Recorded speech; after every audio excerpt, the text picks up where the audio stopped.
we come back, everyone always loves, what's Bryan reading? So we'll come back. Bryan, you let us know what books you're reading. But first, a quick break. Bryan likes books. Bryan likes to read. Bryan likes books. Yes, indeed. This is Bryan's book segment. Read. Bryan's book segment. Yes, indeed.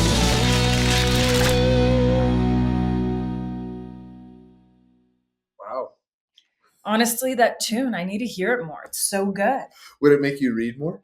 Actually, it probably would. Oh, really? Yeah. Play for you every morning. I love it. Okay, Bryan. So everyone always gets excited when you're on the podcast to know what you're reading. As we all know, you're usually reading about 3 books a week. Yeah. So no, not 3 books a week. I read approximately a book a week. Oh, that's what it is. But I read 3 books at a time. That's least. what it is. Sometimes more. So please enlighten us with what you're reading. Well, because I was prepared for this, she was preparing me for this all weekend for me to do this podcast. She said, people want to know what books you're reading. And usually because I struggle with the names of authors. But because today I was like, oh, I know I'm going to do this podcast where usually it's just like haphazard. Like, hey, Bryan, I know. Nicole is pooping. Can you come do the podcast? Of course he says that. So I just had him next to me so people could see. So usually I read a nonfiction book, a fiction book, and some sort of like poetry, spirituality, something or another. And I've really loved this. And you could get through this so quickly. It's called Earthkeeper by N. Scott Momaday, and I don't know how to say people's names. But he's Native American, and they're just like short, little, almost like little essays. Like, okay, this looks like something I would love. Yeah, it is something that she would love, and it's just like those. I love it. I love sometimes when I just want something concise and something to think about. Poetry or very short things like this are great for me to read, and it's a lot on like Native American thought processes towards the land, which I find to be extremely helpful and useful right now, like in the way that in my own thinking and how I'm viewing the world and all that kind of stuff. There's I think it's Robin Wall Kimmerer who wrote Braiding Sweetgrass. But, if you want to read something longer and in depth about kind of those same things where like the way Native Americans looked at the land and what science is revealing are starting to kind of intermingle a little bit about like ecology and all that kind of stuff. So, it's just really good as far as that, keeping my environmental brain just like attuned to some of the things that I see around me. And especially, I've been going on a lot of hikes with the kids and a lot of hikes by myself. And when I'm hiking, I find it especially useful to like have those things in my head. It makes me more present and that sort of thing. So anyways, there's that. I love that. Yeah. There's also this, which most of my hardcover books, I take the sleeve off because I do too. I find them annoying. I agree. But this is The Art of Impossible by Steven Kotler. It's really just, okay, so you have these, it's about finding meaning and purpose, but also, okay, once you find meaning and purpose, how do you actually get to do these things that are meaningful to you or make you feel purpose and that sort of thing. And just like kind of a step-by-step way of feeling things like flow, of feeling things like passion, and how a lot of those things intersect. I've really enjoyed it. So I take a lot of notes when I read and write, and you can see there's like all these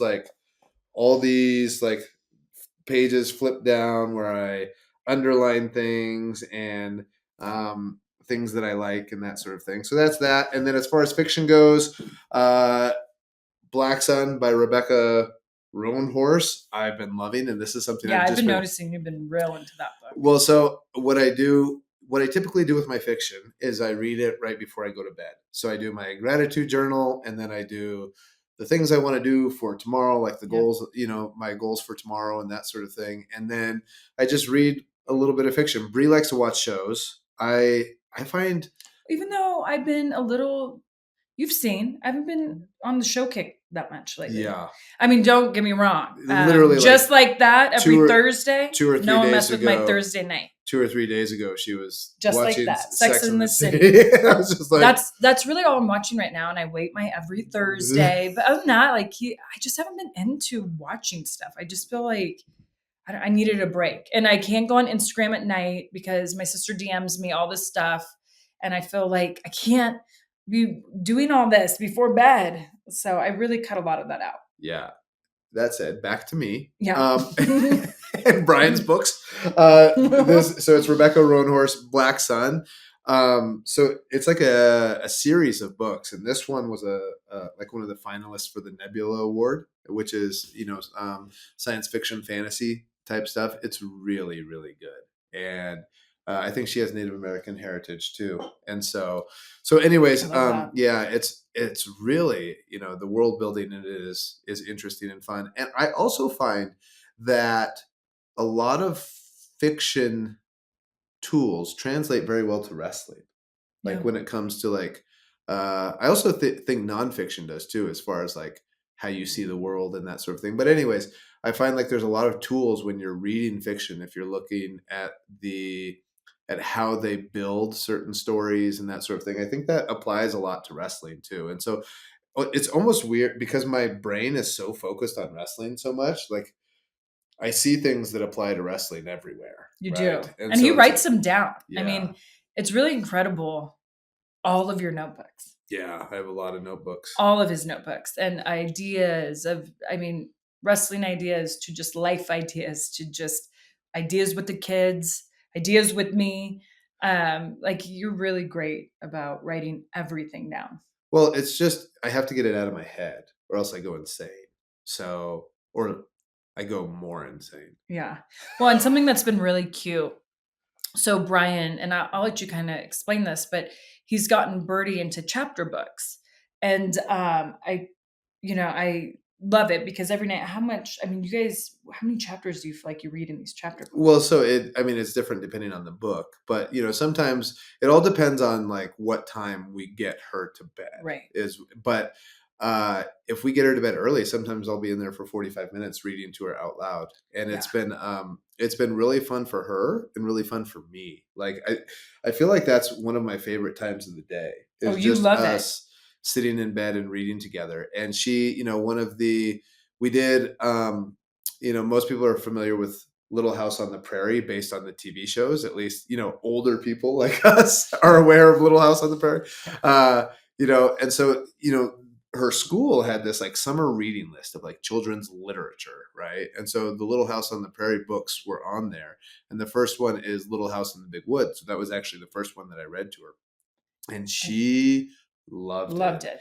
And then he was out of town and she looks at me and I'm like, how long is this chapter? And she like thought we were going to read 2. And I'm like, Bert, I'm sorry with Dad. You guys might read 45 minutes, but you got 15, 20 minutes of Mama. So the third book I read to her, because we've read actually throughout this summer, I think we're on our 6th book. Yeah. And they're like, a lot of these are longer books, but the third book was The One and Only Ivan. Oh, and it was a Newbery Award winner, which is like Newbery Awards are for children's books. And not only did she love it, but I also found out after we read it that there's a movie and she loves the movie, and the movie made Brie cry. Yeah, and I was watching it with my kids and I'm like bawling when Stella dies and then Ivan just wants Don't spoil things. Okay, sorry. You have to give them a spoil. You have to say spoiler if you're going to read The One and Only Anyways, Ivan. I cried a bunch and Buddy kept looking at me like, are you okay, Mama? And I'm like, I'm not. These poor animals want to be free. Like, what the heck? Yeah. But yes. So and actually, one of the things that I found really cool, and I just started doing this with Bird yesterday to see if she even liked it, was we're reading The Girl Who Drank the Moon. And she loves the story and it's really good. I'm loving it. But then we were on like a 40-minute drive. And I asked her, I said, do you want to listen to the book? And she's like, can you read to me and drive? And I was like, no.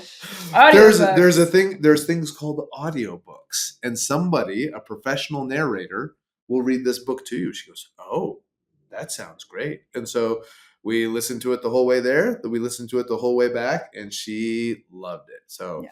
and I have to say, and as much as I hate to admit this, the narrator is a better reader than I am. Like, she does little voices Oh, for like, really? yeah, and I do like little voices for the Birdie's gonna different expect characters. that now out of us. Yeah, well, No. I do it a little bit. You know what I mean? Like, Yeah. there's kind of like a swamp monster in there and that sort of thing. So I do little different voices for different things or whatever. But You're gonna have to step up your game. yeah, and I don't even know. It might not even be like a professional narrator. It might just be the author. But the author the author knows where the book is going. Right. I don't know where the book is going, so I I'm guess just that's reading true. it to her. And so anyways, yeah, it was it's been a lot of fun, and I love reading books with Yeah. Bird. You're such a good daddy. You really are. Great daddy, husband, teacher, Mm. all of it.